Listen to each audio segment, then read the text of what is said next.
ಪ್ರಾಮಾಣಿಕವಾಗಿ ಅದನ್ನು ಮಾಡಬೇಕಪ್ಪ. ಇವತ್ತು ಪತ್ರಿಕೋದ್ಯಮದ ಬಂಡವಾಳ ಮಾಡುವಂಥ ಬ್ಲ್ಯಾಕ್ ಮೇಲ್ ಮಾಡಿ ದುಡ್ಡು ಗಳಿಸುವಂಥವ್ರು ಇದ್ದಾರೆ, ಇಲ್ಲ ಅಂತಲ್ಲ, ಸಾಕಷ್ಟು ಜನ ಇದ್ದಾರೆ. ಸುಮ್ಮನೆ ಎಂದೋ ಒಂದು ವಿಡಿಯೋ ಮಾಡೋದು, ಯಾವುದೋ ಒಂದು ಬ್ಲ್ಯಾಕ್ ಮೇಲ್ ಮಾಡೋದು, ದುಡ್ಡು ಮಾಡ್ಕೊಳ್ಳೋದು. ನಮ್ಮದಲ್ಲಿ ಅದಿಲ್ಲ. ನಾವು ಡೈರೆಕ್ಟಾಗಿ ಏನೋ ಸಿಕ್ತು ಸಿಕ್ತು ಹೇಳಿಬಿಟ್ಟಿರ್ತೀವಿ. ನೀವು ನೋಡ್ತಾ ಇದ್ದೀರಿ ಇದನ್ನು ಈಗಾಗಲೇ. ನಾವೊಂದು ಇಲ್ಲ ಒಂದಲ್ಲ ಎರಡಲ್ಲ ನೂರಾರು ಮಾಡಿದ್ವಿ ಅಂತಾವೆ. ನೀವು ನಮ್ಮ ವಿಡಿಯೋಗಳು ಹಿಂದೆ ತೆಗೆದು ನೋಡಿ ಗೊತ್ತಾಗಿಬಿಡ್ತದೆ. ಹೇಳುವಲ್ಲಿ ಮಾತ್ರ ನಾವು ಒಬ್ಬ ಕಳ್ಳನ ಕಳ್ಳ ಅಂತ ಹೇಳೋದಿಲ್ಲ. ಅವಾಗ ನಾವು ಏನಪ್ಪ ಅಂತಂದ್ರೆ ಒಂದು ತಪ್ಪುಗಳನ್ನ ಅರಿವಿಗೆ ತಂದು ತಪ್ಪಾಗದಂಗೆ ಎಷ್ಟು ಸಾಧ್ಯ ಹೇಳೋ ಪ್ರಯತ್ನ ಮಾಡ್ತಾ ಇರ್ತೀವಿ. ಆ ದಿಶೆಯಲ್ಲೇ ನಮ್ಮ ಪ್ರಯತ್ನ ನಿರಂತರವಾಗಿ ನಡೀತಾ ಇದೆ. ಇಂಥ ಒಂದು ಸಂದರ್ಭದಲ್ಲೇ ಇವತ್ತು ಇವುಗಳನ್ನೆಲ್ಲ ಯಾಕೆ ನಿಮ್ಮ ಮುಂದೆ ತರಬೇಕಾಯ್ತು ಹೇಳಬೇಕಾಯ್ತಪ್ಪ ಅಂತಂದ್ರೆ ಇವತ್ತಿದು ಪೂರ್ತಿಯಾಗಿ ಇದು ಮುಗಿಸ್ತದೇನೋ ಅನ್ನೋಂಥ ಭಯ ನನ್ನನ್ನು ಕಾಡ್ತಾ ಇದೆ. ಯಾಕಂದ್ರೆ ಪಾಪ ದುಡಿಯೋರಿಗೆ ಸಹಿತ ಪೇಮೆಂಟ್ ಮಾಡಲಾರಂಥ ಈ ವಿದ್ಯುತ್ ದುಡ್ಡಿನ ಕಟ್ಟಲಾರಂಥ ಸ್ಥಿತಿ ಬಂದಂತ ನೋಡಿದಾಗ ಇವತ್ತು ನಿಮ್ಮ ಮುಂದೆ ಜನಕ್ಕೆ ನಾನು ಮನವಿ ಮಾಡ್ಕೊಳ್ತಾ ಇದ್ದೀನಿ. ಎಲ್ಲರಪ್ಪ ಇದೊಂದು ಸತ್ಯ ಕೆಲಸ ಮಾಡ್ತಾಯಿದ್ದೀನಿ, ನಿಮ್ಗೆ ಸರಿ ಅನಿಸಿದ್ದೀನೋ, ಇದು ನಿಮ್ಗೆ ಲಾಯಕ್ ಆಗಿದ್ದೀನೋ. ಲಾಯಕ್ ಆದ್ರೆ ದಯವಿಟ್ಟು ನೀವು ನಮಗೆ ಏನಿಲ್ಲ ಜನ ಮನಸ್ಸು ಮಾಡಿದ್ರೆ ಬೇಕಾದ ಸಾಧ್ಯ. ಇಡೀ ದೇಶದಲ್ಲಿ ದೊಡ್ಡ ಕ್ರಾಂತಿ ಆಗೋಗ್ಬಿಡಿ. ಗಾಂಧಿ ಅವರಿಂದ ಆಗಿರ್ಬೋದು, ನಮ್ಮ ಕರ್ನಾಟಕದಲ್ಲೇ ಬಸವಣ್ಣವರಿಂದ ಆಗಿರ್ಬೋದು, ಅಂಬೇಡ್ಕರ್ ಅವರಿಂದ ಆಗಿರ್ಬೋದು, ಅವರೆಲ್ಲರೂ ಆಗಿದ್ದು ಅವತ್ತು ವಚನ ಅನ್ನೋದನ್ನು ಒಂದು ಮಾಧ್ಯಮ. ಅವತ್ತು ವಚನದ ಮೂಲಕ ಇಡೀ ಪ್ರತಿಯೊಂದು ಹಳ್ಳಿಗೆ ಜನಕ್ಕೆ ಹೋಗಿ ಮುಟ್ಟುವಂಥ ಕೆಲಸ ಬಸವಣ್ಣವ್ರು ಮಾಡಿದರು.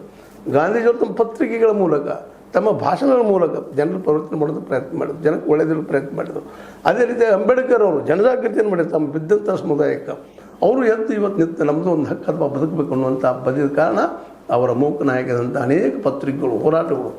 ಅದಕ್ಕೆ ಅವತ್ತು ಜನರು ಕೆಲವೊಂದು ಜನ ಹೆಲ್ಪ್ ಮಾಡಿದ್ದಾರೆ, ಇಲ್ಲಂತಲ್ಲ. ಆದರೆ ಕಷ್ಟ ಮಾತ್ರ ಭಾಳಷ್ಟು ಆಗಿದೆ. ಇವತ್ತು ನಮಗೂ ಅದಕ್ಕೆ ಕಷ್ಟದ ದಾರಿಯಲ್ಲಿ ಹೋಗ್ತಾ ಇದ್ವಿ ನಾವು. ಅದಕ್ಕಾಗಿ ನಾವು ಇವತ್ತು ಮತ್ತೊಮ್ಮೆ ಹೇಳ್ತಾ ಇರೋದೇನಪ್ಪ ಅಂದ್ರೆ ಈ ಸಾಕಷ್ಟು ಜನ ನಮ್ಗೆ ಹೆಲ್ಪ್ ಮಾಡಿದ್ದಾರೆ.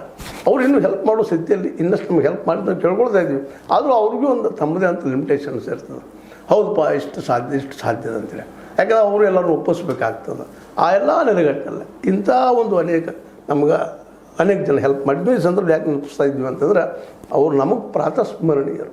ಅದರಲ್ಲೂ ಗೋಕಾಕದ ಅರ್ಬನ್ ಬ್ಯಾಂಕ್ ಏನದಲ್ಲ ಅವ್ರದ್ದು ಆ ಬ್ಯಾಂಕಿನ ಸಿಬ್ಬಂದಿ, ಅಲ್ಲಿಯ ಆಡಳಿತದ ಅಧಿಕಾರಿಗಳು, ಅಲ್ಲಿ ಮ್ಯಾನೇಜರ್ ಅವರು ಪ್ರತಿಯೊಬ್ಬರು ಅದಕ್ಕೆ ಅರ್ಹರು ಅಂತ. ಅಂದರೆ ಸಮಾಜದಲ್ಲಿ ನಾವು ಇವತ್ತು ಅಂತೀವಿ ಮಠ ಮಾನ್ಯಗಳಿಗೆ ದಾನ ಮಾಡಬೇಕು. ಹೌದು, ಮಾಡೋದು ಮಾಡಬೇಕು. ಯಾವ ಮಠ ಎದ್ರ ಸಲುವಾಗಿ ಸಲುವಾಗಿರ್ತಾವೆ. ಈ ನಮ್ಮ ಮಾಧ್ಯಮವೂ ಹಾಗೆ ಶಾಲೆ ಸ್ಕೂಲ್ ಇದ್ದಾಗ ನಾವು ಈ ಸಮಾಜಕ್ಕೆ ಒಳ್ಳೆಯದನ್ನು ಹೇಳುವಂಥ ತಿದ್ದುವಂಥ ಕೆಲಸ ಮಾಡ್ತಾ ಇರ್ತೀವಿ. ಇಂಥ ಒಂದು ಇದು ಸಮಾಜಮುಖಿಯಾಗಿರುವಂಥ ಈ ಕೆಲಸಕ್ಕೆ ಮತ್ತು ಅದೇ ಕಾಲಕ್ಕೆ ಆರ್ಥಿಕ ವಿಷಯ ಆಗಿರ್ಬೋದು, ಆಡಳಿತ ಪಕ್ಷಗಳ ದೋಷಗಳನ್ನಾಗಿರ್ಬೋದು, ಮತ್ತು ವಿರೋಧ ಪಕ್ಷಗಳ ದೋಷಗಳನ್ನಾಗಿರ್ಬೋದು, ಅವುಗಳ ಪ್ಲಸ್ ಪಾಯಿಂಟ್ಗಳನ್ನಾಗಿರ್ಬೋದು, ಎಲ್ಲನೂ ಮಾತಾಡ್ತಾ ಇರ್ತೀವಿ. ಮತ್ತು ಜನರಿಗೆ ಒಂದು ಧೈರ್ಯ ತುಂಬುವಂಥ ಕೆಲಸವನ್ನು ನಾವು ಮಾಡ್ತಾ ಇರ್ತೀವಿ. ಹೌದು, ಯಾರಿಗೆ ಅಂಜುವಂಥ ಅವಶ್ಯಕತೆ ಇಲ್ಲ. ಇದು ಪ್ರಜಾಪ್ರಭುತ್ವ ನೀವು ಮಾತಾಡೋ ಹೋಗ್ತದ. ನೀವು ಮಾತಾಡ್ರಿ, ಒಳ್ಳೆಯವ್ರನ್ನ ಆಯ್ಕೆ ಮಾಡಿರಿ. ಈಗ ನಾವೆಲ್ಲ ನಮ್ಮ ಮೀಡಿಯಾ ಅಂತೂ ಸೀತಾರಾಮ್ ಮೊದಲಿಗೆ ಪ್ರಿಫರೆನ್ಸ್ ಇಡೋದು ಮತದಾರರಿಗೆ ಎಚ್ಚರಗೂಡ್ರಿ ಅಂತ. ಆ ಕೆಲಸ ನಾವು ಮಾಡ್ತಾನೆ ಇದ್ದೀವಿ ನಿರಂತರವಾಗಿ.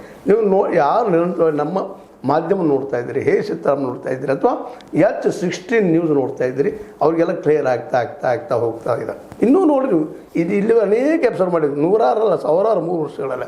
ಅವನ್ನೆಲ್ಲ ತೆರೆದು ನೋಡಿದಾಗ ನಮ್ಮ ಉದ್ದೇಶ ಏನದ, ನಾವು ಏನು ಹೇಳಿಕ್ಕೆ ಹೊರಟಿದ್ವಿ. ಯಾಕಂದ್ರೆ ಮಾಡದೇ ಇರೋಕ್ಕಿಂತಲೂ ಮೊದಲು ಮಾಡಿ ಆಮೇಲೆ ಮಾತಾಡ್ಬೇಕಂತ ಇವತ್ತು ಮಾತಾಡ್ತಾ ಇದ್ದೀನಿ ನಿಮ್ಮ ಮುಂದೆಗೆ.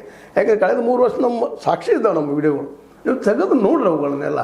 ಹೌದಪ್ಪ ಏನದ ಇದು ಆಯ ಜ್ಯೋತಾರ್ಥ ಮಲ್ಲಪ್ಪ ಜ್ಯೋತಾರ್ಥ ಹೊಡೆದ್ರೆ ನಮ್ಮ ಎಲ್ಲ ವೀಡಿಯೋಗಳು ಬರ್ತಾವೆ ನಿಮ್ಮ ಮುಂದೆ. ಅವೆಲ್ಲ ತೆಗೆದು ನೋಡ್ರಿ.